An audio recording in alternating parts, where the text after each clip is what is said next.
Bonjour à tous, alors on se retrouve aujourd'hui pour une nouvelle vidéo. Donc aujourd'hui on est le lundi 1er mai. Donc hier après-midi j'ai fini de poncer la deuxième couche de mastic, hein, comme j'avais expliqué dans la précédente vidéo. Donc là vous voyez que j'ai encore quelques petits défauts, je vous fais voir avec la lumière. Donc on voit avec les reflets la lumière. Le faire avec une lumière comme ça permet de refléter tous les défauts encore présents sur la surface que vous avez à mastiquer. Donc là, vous voyez, on a quand même la forme qui revient très bien, quoi, on va dire. Et là, à l'arrière, j'ai également aussi quelques petits défauts d'imperfection à récupérer, à finir de mastiquer. Mais la forme générale est bien revenue. Donc, mais par contre, j'ai dû, comme je vous ai expliqué dans la précédente vidéo, j'ai dû bien surcharger en mastic de finition pour dire que ça fait une surface bien lisse. Donc là, on voit que j'ai encore un petit peu de boulot de lissage à faire, on va dire. Et donc là, la prochaine couche, je pense que ce sera la dernière. Tout en sachant que derrière, comme je vous l'avais déjà expliqué dans la précédente vidéo, viendra se mettre de l'après-garnissant. Donc l'après-garnissant va récupérer aussi pas mal de défauts. Donc là, j'ai tout bien renettoyé, hein, bien séché. Et pareil pour la surface qui est de l'autre côté aussi, hein. Donc là, je vais ressortir le mastic de finition et remettre une fine couche sur l'ensemble du réservoir pour pouvoir parfaire, on va dire, le masticage. Voilà. Donc là, comme vous avez vu, je vous le réexplique, hein, j'ai bien chargé pour récupérer tous les défauts, et on le voit notamment avec tous les endroits auréolés, ce qui permet de voir que le cadre était vraiment bien défoncé, quoi. Là, on le voit bien ici, vous voyez ici, là on voit carrément que ça fait un coup de meule, quoi. Donc c'est très visible. Donc là, vous voyez, j'ai encore un petit peu de recharge à mettre là, ici, à mon doigt à peu près. Et donc voilà, il y a tout des petites zones comme ça à reboucher, mais vraiment ce sera une fine couche pour dire de finir et ce sera bien comme ça. Voilà. Donc là, je sors le mastic de finition et je mets la couche sur les deux demi-coquilles de réservoir. Donc là, voilà, j'ai remis une couche bien plus légère que les deux précédentes sur les parties où il y avait encore des, on va dire, des déformations. Donc j'ai rechargé où il fallait sur les deux faces, hein, bien entendu. Donc petit conseil, à chaque fois que vous prenez du mastic, surtout pour le mastic de finition, vous remettez toujours le couvercle comme ça parce qu'en fait ça a tendance à se dessécher. Et, enfin ceux qui en ont déjà fait, ils vont me comprendre. Et en fait dès que vous prenez, hop, vous remettez tout de suite le capuchon comme ça, juste posé dessus, comme je l'ai fait. Parce que sinon, ça commence à sécher en surface et après, ça fait du parlimpapin. Donc, c'est pas top pour faire un enduit bien lisse, on va dire, hein. C'est pas de l'enduit, mais un mastic bien lisse. Et là, pareil, pour nettoyer, moi je le fais avec ça, hein, ça va très bien. C'est des trucs que je me sers pour quand je fais dans la maison, mais ça va tout aussi bien pour faire sur le réservoir, c'est nickel. Donc moi je nettoie après avec l'acétone, le mastic de finition, et ça va nickel, ça s'en va tout seul. Comme ça vous récupérez vos spatules nickel à chaque fois. Donc là moi c'est des inox, bah, vous voyez ils restent toujours propres, parce que je fais toujours comme ça, mais il faut le faire tout de suite après bien sûr, hein. Comme là je vais arrêter la vidéo et je vais le faire tout de suite. Aujourd'hui on est le vendredi 2 juin, donc là je filme avec la caméra que je vous ai présentée la dernière fois. Donc la caméra AliExpress que j'avais payée dans à peu près 63 €. Donc là, on est donc, comme je viens de le dire, on est le vendredi 2 juin. Et donc ça fait un mois que je n'ai pas touché à la 130 chrono, quoi, avec tous les événements qu'il y a eu. Donc là, maintenant, je vais essayer d'intégrer un peu plus de vidéos avec la caméra style GoPro que j'ai acheté. Et donc là, bah voilà, j'ai sorti le bras oscillant que j'ai mis dans l'étau. Donc on va dire, j'ai un petit peu analysé tout le bras oscillant. Et donc, bah, je vous fais voir, hein, comme d'habitude, sur beaucoup de bras oscillants, les petites pattes ici sont pliées. Donc, vraiment, quand c'est comme ça, qu'est-ce que je fais? Eh ben, j'essaie de les remettre en y allant doucement, parce que c'est hyper fragile. Donc là, on essaye de passer le petit tournevis entre deux. Même le petit tournevis, il a du mal à passer. Alors, il va pas m'embêter, lui. Alors, j'espère qu'il va pas casser, parce que j'aime pas ressouder ça, c'est pas terrible. Eh bien, ouais, bah, il n'a pas l'air d'être terrible, hein. Hop, voilà. Bon, ça, il revient quand même. Voilà. Donc là, après, avec la petite pince. Et ça, il faut y aller vraiment tout doucement, tout doucement. Bon, je suis pas habitué à filmer puis travailler en même temps. Donc, étonnez-vous pas s'il y a des blancs au niveau des paroles. Donc là, on voit que, je sais pas si je vais réussir à bien le voir parce que la caméra, elle est éteinte. Donc je vais essayer de lui redonner une forme un peu plus, on va dire, ronde. Voilà, là c'est déjà un peu mieux. Donc, après j'aime bien c'est faire avec ça aussi, la petite clé à molette, c'est pratique. Hop, vous le serrez comme si vous serrez un écrou. Et comme ça, vous avez tendance à moins abîmer, j'ai remarqué. Le fait de faire comme ça. Voilà. Là je peux encore le faire revenir. Après je vais pas tous les faire, hein, mais voilà. C'est pour vous expliquer un petit peu comment je fais pour cette partie-là. Mais vraiment, vraiment, il faut y aller mollo pour le faire redevenir rond le plus possible. Sinon, le câble de frein ne passe pas. Ah ouais, il est encore plié, je l'avais pas vu. Ah, il était vraiment bien ratatiné, hein. Ah, j'ai peur qu'il pète avec tout ça. C'est vraiment fragile ça en plus. Alors, ouais, hop, il va revenir.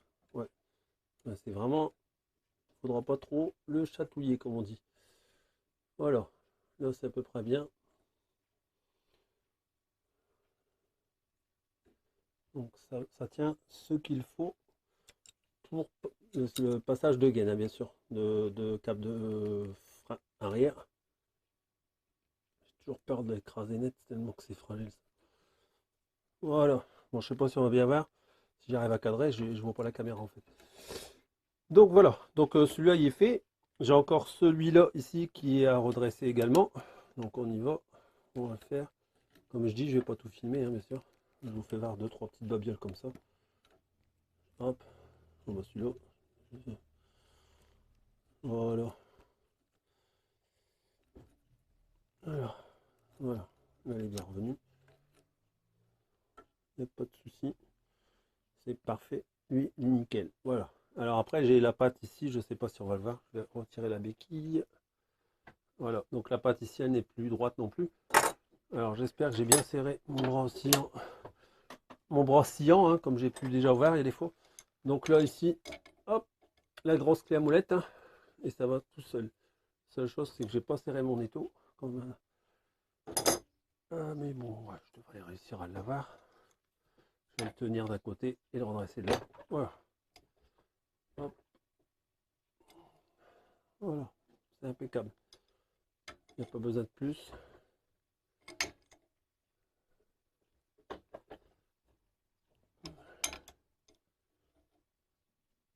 Hop. Comme ça, je l'ai redressé bien. Après, je le resserre. Et comme ça, j'arriverai à bien le faire revenir. Voilà. Voilà, c'est bien.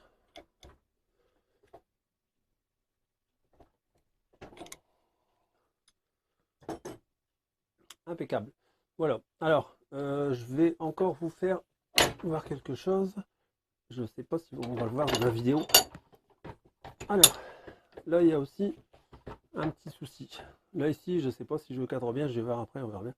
Là, ici, pour moi, c'est fissuré ici, à cet endroit-là. Donc, je vais devoir reprendre aussi une soudure sur le support de béquille qui est soudé sur les chronos, hein, sur les bras oscillants de chrono. C'est soudé directement dessus. Et encore une autre chose, c'est qu'il est, je ne sais pas si ça va se voir dans la vidéo, mais il est trop incliné. Il est trop comme ça, en fait. Donc, il va falloir que je vienne le redresser. Bon, ça, je ne vais pas le faire voir dans la vidéo, hein, sinon je vais avoir 2 heures de vidéo pour faire tous les petites babioles que j'ai à faire. Donc là, les petits anneaux, je pense qu'on les voit. Ici, il est bien redressé. Là aussi, celui que je viens de faire ici, je ne sais pas si ça va bien cadrer. Et donc là, redresser la patte, remettre un point de soudure là, et peut-être même renforcer un petit peu ici sur les côtés, et puis derrière.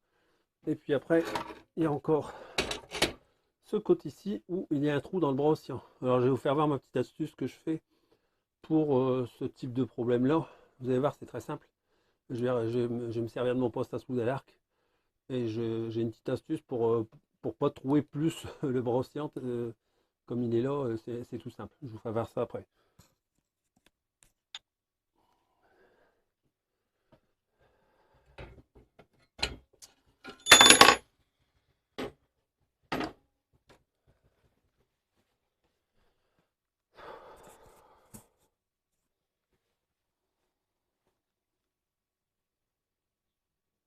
Alors, il est où ce compte Wi-Fi brun?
Oh là là, il est où ce con là?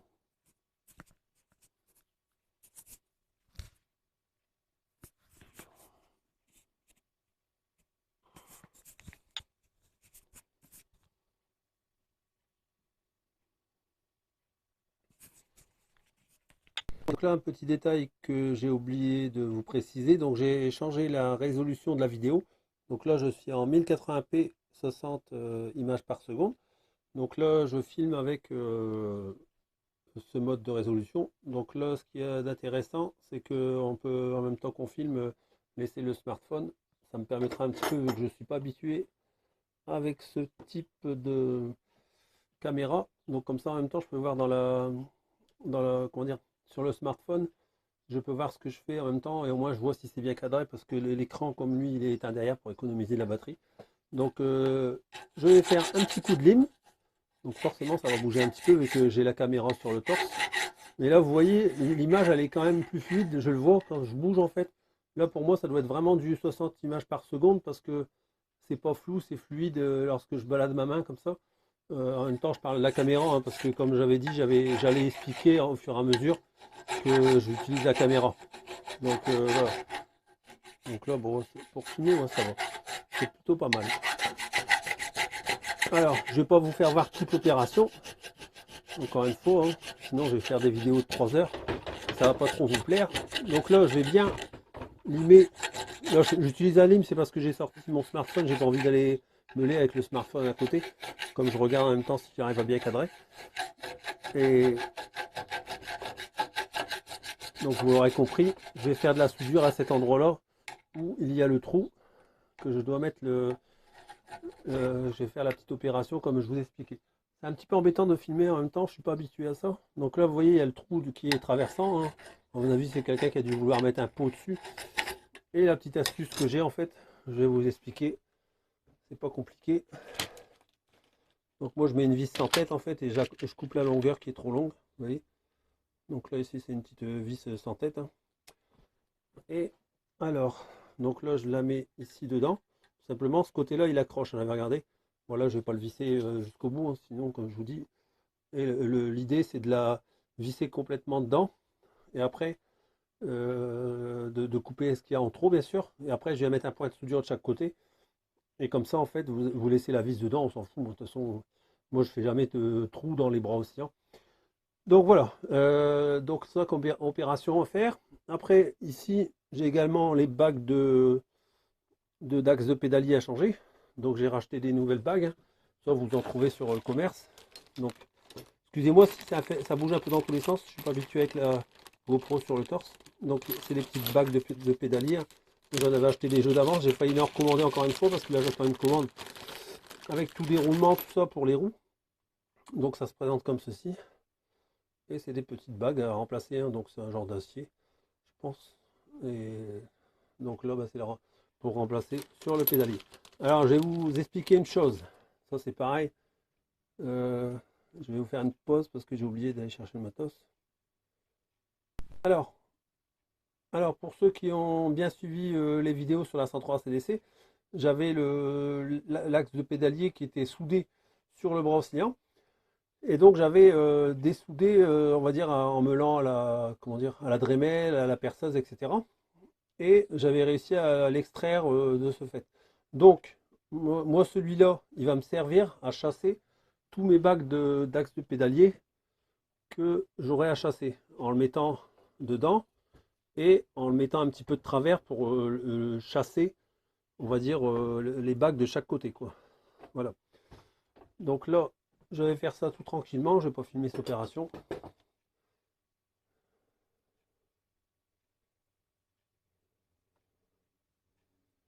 Bon, donc là, j'ai passé la vis à travers, hein. Donc d'un côté, elle est pas filetée, hein, mais elle est juste bien maintenue comme il faut. Donc c'est de trouver le diamètre qui sert un peu dans la tôle, on va dire, du bras oscillant. Même sur un côté, il y en a assez. Vous voyez, de l'autre côté, il est flottant, mais c'est pas grave. Ce que je vais faire, du coup, c'est que je mettrai un point de ce côté-là pour qu'il soit bien fixé, un petit point. Et après, je viendrai charger de l'autre côté, ici, toute la partie là. Et après, à la fin, un coup de disqueuse pour bien mettre à plat, un coup de ponçage bien propre. Et on verra plus jamais qu'il y a eu un trou sur le bras oscillant. Voilà. Bah, pour finir, je vais pas utiliser l'axe de pédalier parce qu'il faut que je le nettoie tout bien et franchement, j'ai pas le temps de faire ça en ce moment. Lorsque j'aurai le temps, je nettoierai bien le vieil axe de pédalier là. Et puis comme ça, j'arriverai à le faire parce que là, ça coince un peu dedans et j'ai pas envie de m'embêter avec ça. Donc de ce fait là, deuxième solution, si vous avez un chasse-goupille, vous pouvez le faire au chasse-goupille. Donc au préalable, je vais mettre un petit peu de dégrippant. Donc hop, voilà. Ça fait jamais de mal un peu de dégrippant. Et puis après, vous allez venir mettre le chasse-goupille dedans, tout en le faisant glisser tout le long de la paroi. Et dès que vous arrivez en butée, là, vous êtes sur la bague et vous venez pousser avec votre main ici pour dire de le chasser. Donc avec le marteau, un coup sec, un petit coup de l'autre côté.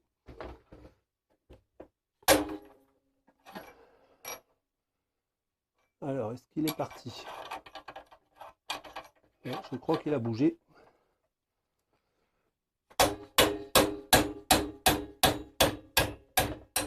Voilà, c'est parti.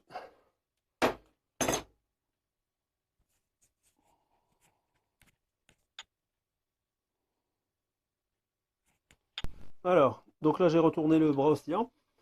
Je vais de nouveau mettre un petit peu de dégrippant dedans. Et pareil pour l'autre côté. Voilà. Hop. Donc comme vous pouvez voir, la bague elle est là, hein, elle est retirée. Alors. Donc voilà, même opération.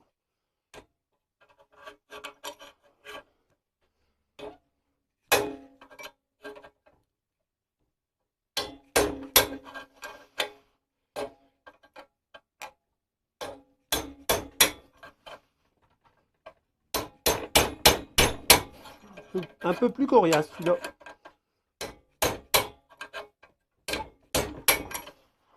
Pas mal pour les doigts. J'ai pas mis mon gant. D'habitude je mets un gant pour faire ça. Je crois pas qu'il est venu. Bon, c'est pas grave. Alors, non, il n'est pas venu. Mais vous voyez, il est en train de sortir. On le voit qu'il sort tout doucement, tout tranquillement. Donc, ça avance. Vous voyez, il est en train de se chasser tout doucement. Donc là, je récupère mon chasse-goupille. Il y en a du bazar là-dedans. Alors, il est où mon chasse-goupille? Je l'ai pas vu tomber. Bon, on va regarder ça. Donc voilà, j'ai récupéré le chasse-goupille et j'ai mis les gants. Ça sera moins baise-patte, on va dire. Alors, parce que mon chasse-goupille n'est pas assez grand en fait. C'est ça qui va pas. Bon bah, c'est pas qu'il s'est sorti. Ah bah, il est parti. Bon bah, il était vraiment prêt à sortir. Il est sorti. Alors, on va aller regarder ça. Hop. Et voilà, la bague est sortie. La voici, la voilà. Donc j'évite de salir les deux mains sinon pour récupérer. Donc voilà, les deux bagues sont extraites. Et maintenant, je vais pouvoir remplacer par les nouvelles. Donc là, maintenant, avant de remplacer les nouvelles, Alors c'est pas compliqué. Un bon coup de nettoyage s'impose dedans, hein, avec un petit papier à poncer fort fin à la fin pour voir s'il n'y a pas de, comment dire, ah, il n'y a pas de limaille, tout ça, enfin bref, qu'il n'y a pas des petites bavures, tout ça à retirer. Donc ça, alors voilà pourquoi je vous explique ça. Parce qu'en fait, moi je fais toujours ça avant de repeindre ou de décaper les pièces, enfin le bras océan, en l'occurrence pour le cas de figure ainsi présenté dans la vidéo. Et pourquoi? Parce que bah, comme ça, au moins, ça évite de taper avec les pièces repeintes, hein, parce qu'il y en a qui disent ah mince, j'ai pas changé les bagues, ouais. Et puis bah en fait, voilà. Donc je préfère penser à plein de choses avant et faire tout ce qui est partie mécanique avant. Ça, c'est un conseil que je peux vous donner. C'est ce que je fais à chaque fois dans mes projets. Je change tout ce qui est roulement, bague. Donc c'est pour ça, même pour la centre chrono, j'ai les roulements de roue arrière à changer. Et là, je suis en train d'attendre après des recevoir pour pouvoir les changer. Voilà, donc je ne les ai pas encore reçus. Les bagues, quant à elles, du pédalier, je les avais. Donc là, un bon coup de nettoyage. Et après, on remet dedans. Moi, je vais mettre un petit filet de graisse avant pour les emboîter, pour les aider à s'emboîter. Et puis ce sera fin bien comme ça. Bon, pour nettoyer, je vais même pas passer un coup de papier à poncer. En fait, c'est hyper lisse. Donc le logement il est vraiment resté propre, hein. Je pensais que je l'avais un petit peu éraflé avec mon chasse-goupille, mais ce n'est pas le cas. Donc là, vous prenez la bague et vous le positionnez. Il faut que vous sentiez qu'elle est bien droite dedans, hein, parce que sinon, c'est même pas la peine, vous allez l'enfoncer de travers. Donc après, tout doucement, on tape bien droit, bien sûr.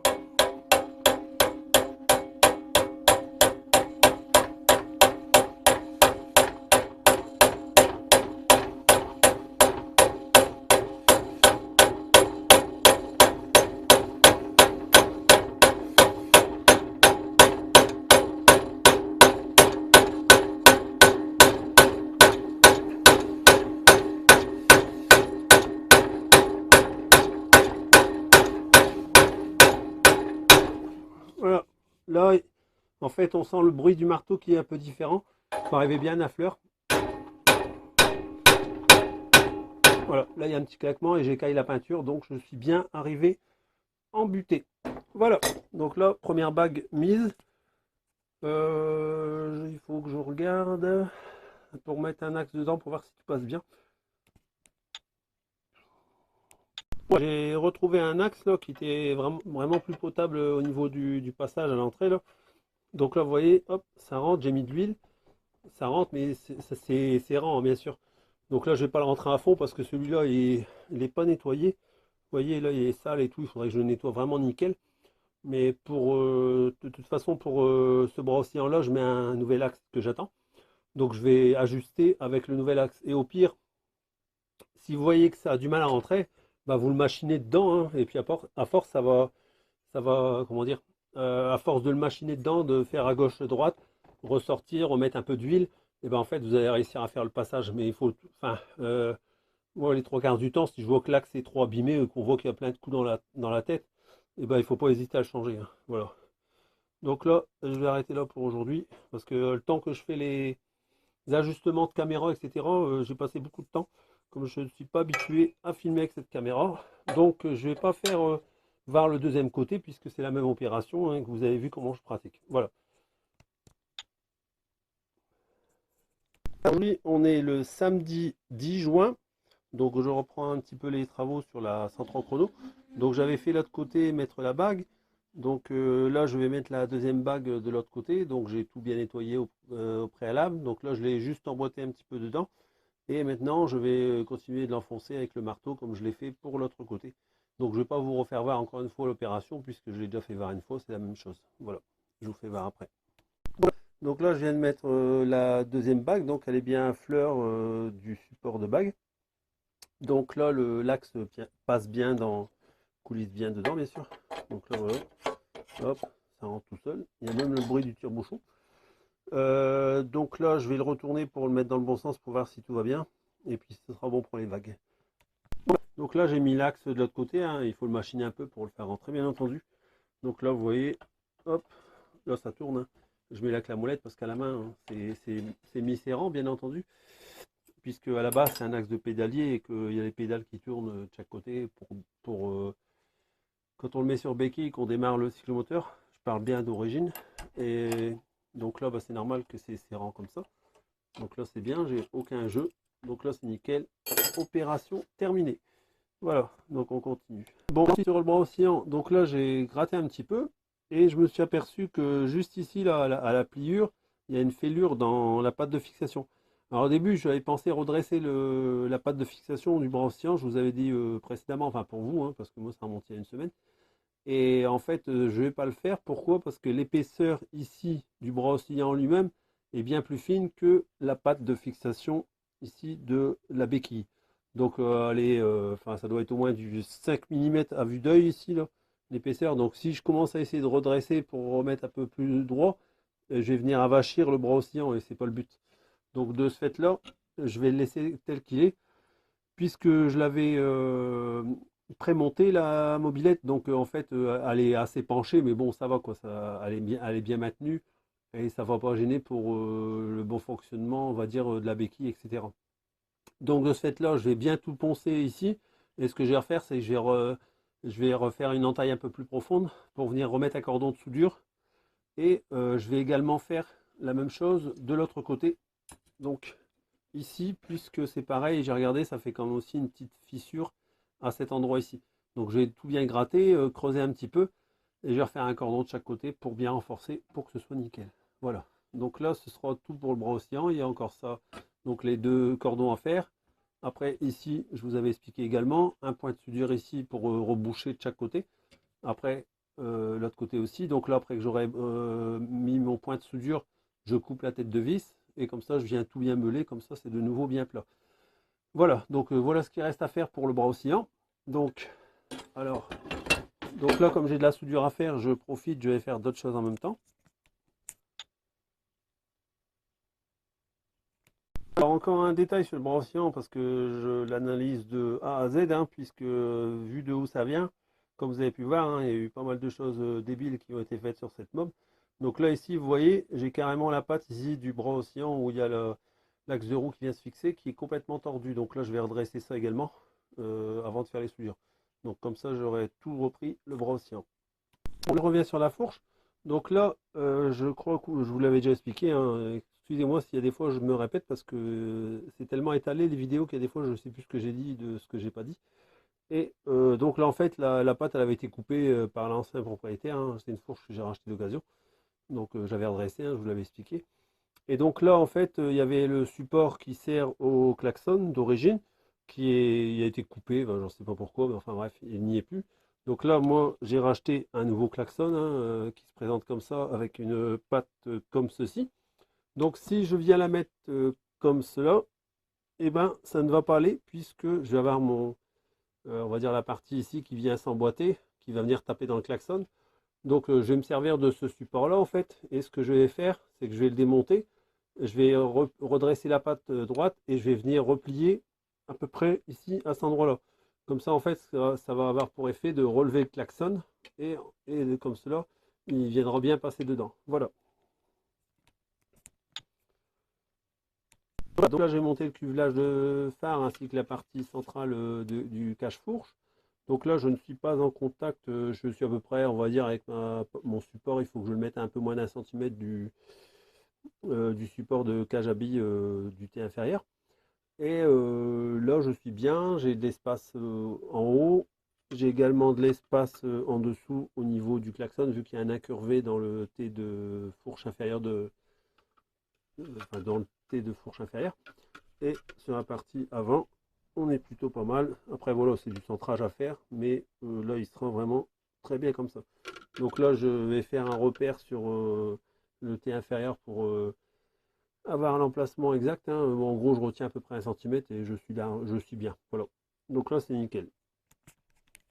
Donc là j'ai meulé ici toute la partie où j'allais mettre le klaxon.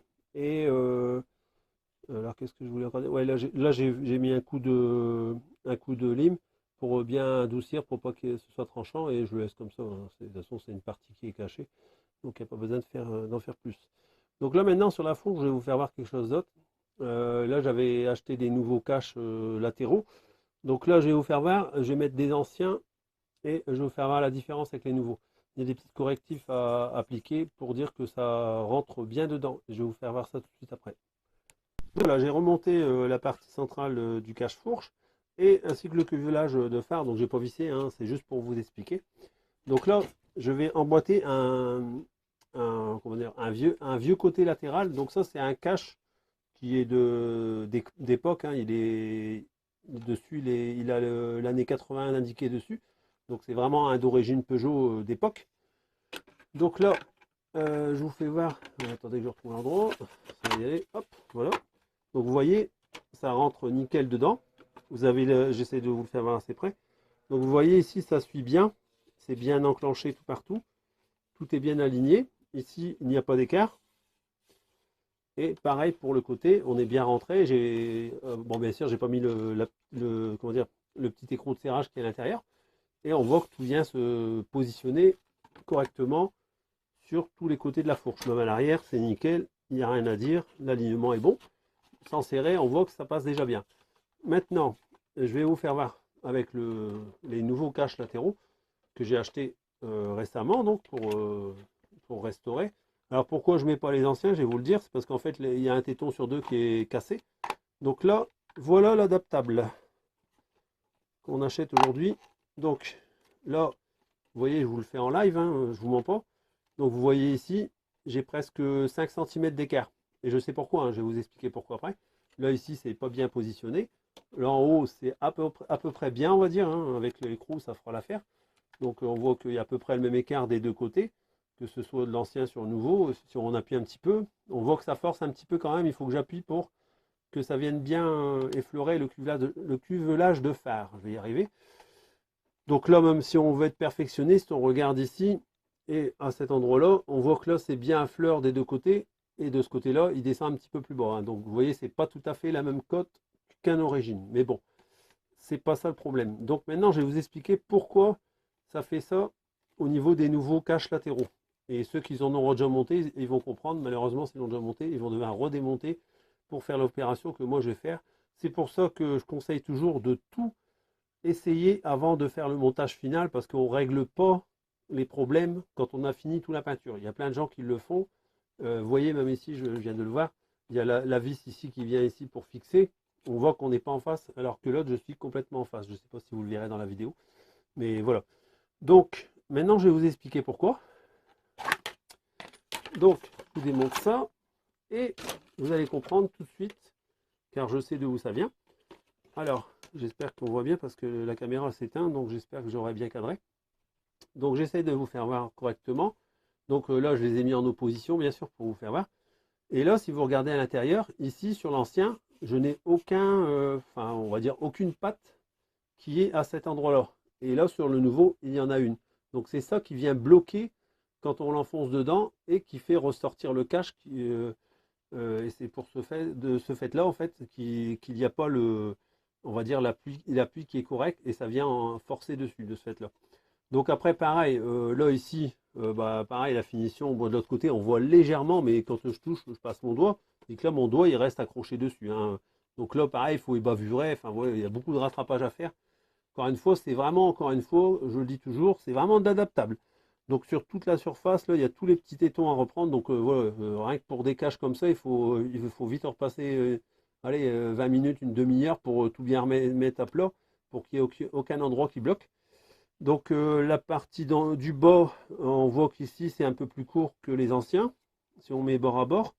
Là ici ça tombe à peu près bien, c'est à peu près la même épaisseur, etc. Et puis après, le reste semble relativement très similaire.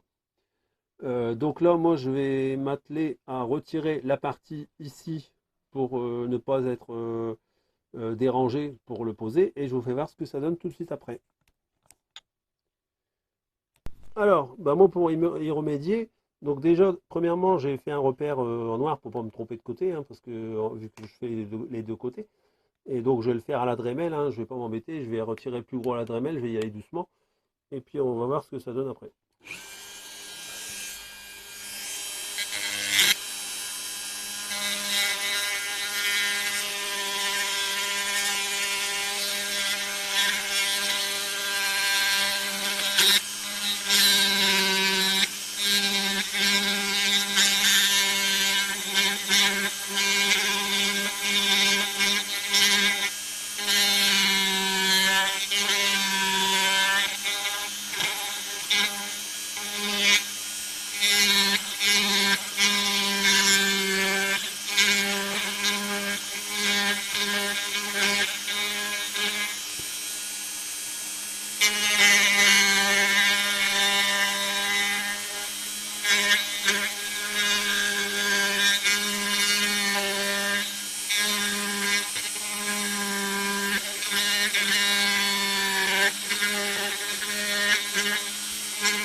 excusez-moi, quand je travaille, je parle pas beaucoup. Donc, parce que je suis concentré quand je fais des trucs comme ça. Donc, même en plus avec la Dremel, je sais pas si vous allez bien entendre quand je parle. Mais bon, vous verrez bien. Donc là, j'essaie de retirer le maximum que je peux avec la Dremel.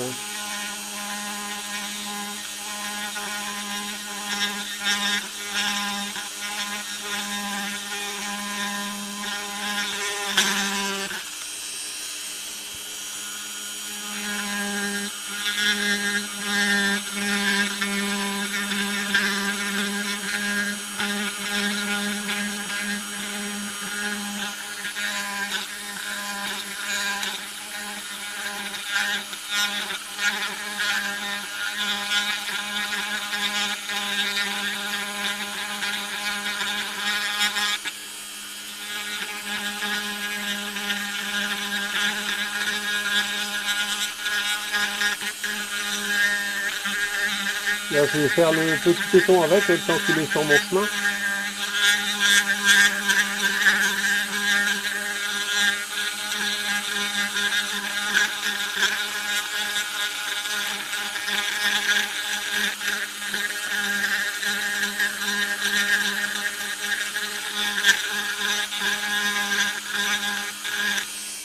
Voilà, donc là, le plus gros est fait. On va arrêter la Dremel. Ça fait un boucan quand même, cette petite bête là. Et puis, là, voilà, j'ai retiré vraiment le plus gros. Donc là, après, je vais voir. J'ai certainement fini en papier à poncer. Donc franchement, là, j'ai bien redescendu.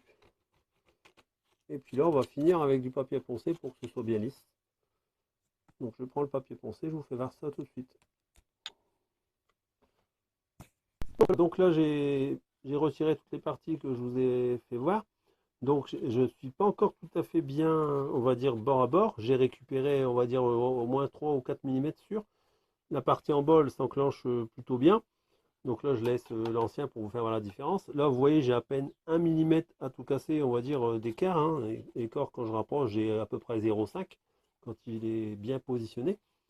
De l'autre côté, j'ai toujours, on va dire, allez, 3-4 mm ici vers la partie supérieure. Alors pourquoi? Donc là, je l'ai emboîté pour savoir à quel endroit il y avait le problème. Et en fait, là, je suis déjà ici dans la partie intérieure, là, je suis déjà embuté contre la partie ici. Donc je vais essayer, alors vraiment, alors même si je le mets, vous voyez de l'autre côté, je suis à peu près bien droit, on va dire, à peu près bien enfoncé.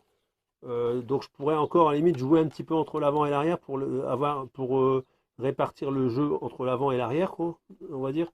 Mais je vais essayer quand même un petit peu de retirer de la matière parce que là c'est fort épais sur cette paroi-là, j'ai regardé. Et donc je vais essayer de descendre un petit 1 mm à peu près pour que ce soit vraiment un peu plus joli sur l'aspect final. Voilà. Bon, l'air de Dremel, j'ai dû démonter tout l'intérieur. Et parce que j'ai en fait, j'arrive pas à démonter la mèche. Je sais pas, c'est grippé. À mon avis, c'est parce qu'il y a un moment que je m'en suis pas servi. Ça s'est un petit peu grippé dedans. Et en fait, ça ripe le petit bitonio qui sert à tenir et puis pour dévisser. Et ça a ripé. Et là, je suis en train de tout l'abîmer. Donc de ce fait-là, je l'ai démonté. Et j'ai mis un clou dedans pour avoir un peu plus de force. Et comme ça, je vais pouvoir le mettre dans l'étau et le dévisser correctement comme ça. Et voilà, si jamais ça vous arrive, je dis tiens, je vous fais voir en passage, vous démontez l'intérieur de la Dremel et puis vous le récupérez comme ça. Là, je vous fais voir en live. Il faut faire gaffe, hein, vous venez pas appuyer sur les petits roulements qu'il y a. Et puis hop, on vient le serrer dessus en mettant bien un chiffon bien sûr. Et puis on va réussir à l'avoir sans problème. Alors, là, je ne serre pas sur les roulements, bien sûr, il y a des tout petits roulements. Il faut bien faire attention de ne pas les prendre avec. Donc là, hop, on peut bien le serrer. De toute façon, c'est de l'acier très dur. Et puis là, moi, je prends ma petite clé là comme ça. Et comme ça, je vais réussir à le récupérer. Le vilain. Voilà. Il est venu. Donc, j'ai réussi à l'avoir. Je ne sais pas pourquoi, d'habitude, il grippe jamais. Et là, ouais, il y a peut-être des saletés dedans. Donc, voilà. Petite astuce. Voilà. Donc là, j'ai ajusté. À l'intérieur, j'ai passé un petit coup de Dremel. Là, je l'ai fait avec ça. Et puis après, j'ai fini au papier à poncer pour lisser le plus possible. Donc voilà ce que j'arrive à récupérer. J'irai pas plus loin parce que voilà, après je vais pas trop non plus descendre dans la partie intérieure ici, même si c'est là que ça dérange en fait, pour que ça vienne bien s'assembler ensemble. Donc là je l'aurais pas mieux que ce que j'ai fait là quoi. Donc voilà un petit peu. Donc là on voit ici, hein, ça fait un bâillement on va dire, par rapport à de l'autre côté, hein. Donc comme quoi les pièces d'origine, hein, il y a rien de tel. Donc c'est vraiment pas la même chose. Et bon, derrière c'est à peu près bien quoi on va dire. Derrière, ça va, c'est à peu près en contact. Donc après, je jouerai entre l'avant et l'arrière, quoi. On va dire, je le remettrai un peu plus vers l'avant pour qu'il soit plus en contact avec la partie centrale. Donc voilà, là, je l'aurai pas beaucoup mieux. Donc en jouant un petit peu comme ça, j'arriverai à l'avoir comme ça, mais pas plus, quoi. Voilà, je vais encore poncer un petit peu l'intérieur parce que je pense que la partie ici aussi, ça dérange. Donc je vais reponcer un petit coup là pour essayer d'avoir un petit peu mieux, mais voilà, j'arrêterai là. Voilà, donc là, j'ai fini le côté gauche, on va dire, à l'envers, hein, ce côté-là. Et donc là, j'ai monté le deuxième cache, hein. Donc là, il n'est pas du tout ajusté. Donc pour vous faire voir également que ça ne se met pas vraiment bien du tout. Donc là, j'ai un jeu pas possible là, par rapport à l'autre côté où c'est bien rentré nickel. Donc là, on voit ça vaille bien aussi, hein, mais ça, j'arriverai pas à le récupérer, hein, ça restera comme ça. Et voilà, bon après dans le boss, ça se met à peu près bien, mais le haut, c'est même pas la peine, quoi. Donc voilà, donc là je vais remeler tout avec la Dremel comme j'ai fait sur le premier pour avoir le même résultat. Alors, donc là, je vais arrêter pour aujourd'hui. Donc là, il est bientôt 20h, hein. J'ai commencé déjà à faire le montage avec la caméra embarquée. Donc j'ai fait le saucissonnage, on va dire, de tous les petits bouts de vidéo. Et là, j'ai repris le smartphone pour que ça va plus vite en fait à finir la vidéo. Et donc là, en fait, à partir de cet endroit-là, j'ai rectifié toute la partie que je fais voir avec la lumière, jusqu'à peu près ici. Mais je ne peux pas descendre beaucoup plus, car il y a des endroits où je vais bientôt passer à travers, hein. Bon, il y a encore de la matière, hein, ça va être encore bien solide, hein, mais je peux pas aller plus loin, quoi. Donc là, je vais arrêter là la vidéo pour aujourd'hui. Et puis, je vais arrêter de bricoler aussi, hein, il est déjà 20h, je vais arrêter là. Je vous fais le montage de la vidéo et je la diffuse ce soir. Et puis là, je vais encore poncer un peu pour que ce soit vraiment bien un peu plus lisse, on va dire. De toute façon, je cherche pas la perfection là-dedans, hein, vu que de toute façon, c'est vraiment caché. Et comme ça, le deuxième cache sera fini. Voilà. Donc bah, la suite dans la prochaine vidéo. Et après, je vais attaquer un peu la selle. La prochaine vidéo, j'attaquerai la selle parce que il faut que je prépare tout le support de la selle qui est en piteux état. Alors je vous fais voir un avant-goût de la prochaine vidéo. C'est pour ça que je prépare toutes les parties qu'il me reste encore à souder sur la Centrochrono. Parce que là je vais avoir le tube de selle à ressouder. Il est complètement pété. Enfin c'est une selle d'occasion que j'ai eue, hein, bien sûr. Et là il faut que je vois pour on va dire tout bien remettre d'équerre, mettre des petits renforts qui vont bien. Parce qu'il y a toute la partie ici qui a été. À mon avis, c'est la maladie sur la selle de chrono. C'est la première fois que j'ai une selle de chrono, donc je ne sais pas, je ne saurais pas vous dire. Mais en tout cas, bon, vu l'épaisseur de la tôle, hein, c'est même pas du 2 mm, donc voilà. Plus la rouille qui est venue s'installer. Donc on va refaire ça aux petits oignons. Le socle de selle, pareil, je vais tout le poncer, le repeindre, redresser les pattes arrière, retirer les vis qui sont cassées dedans, retirer les vis ici avec délicatesse, on va dire, pour pas qu'ils cassent dedans non plus. Alors pour info, c'est une selle qui est de 87, donc voilà, c'est une selle de 103 Racing, hein. C'est pas une selle de chrono, mais c'est la même chose en termes de structure générale. Voilà. Donc on finit par ce petit blabla. Et bah, je vous souhaite à tous une bonne soirée et à bientôt pour une nouvelle vidéo, hein. Et comme je vous l'ai dit, les vidéos en ce moment, pendant une paire de mois, seront un petit peu moins fréquentes. Donc là, comme j'avais pas trop grand chose à voir, j'ai filmé pas mal ce que j'ai fait. Vous me direz si ça vous plaît ou pas, hein, parce que voilà. Et je me suis pas amusé à faire des coupures dans les vidéos, si c'était un peu trop long ou pas. J'ai emboîté les vidéos, on va dire. J'ai pas beaucoup de temps en ce moment pour faire les vidéos, donc étonnez-vous pas s'il y a des fois je suis peut-être resté un petit peu longtemps sur la vidéo. J'ai essayé de couper au maximum pour pas que ce soit monotone dans la vidéo. Mais voilà quoi, j'ai pas le temps de faire entre guillemets du chichi en ce moment. Voilà. Allez, je vous souhaite à tous une bonne soirée et à bientôt pour une prochaine vidéo.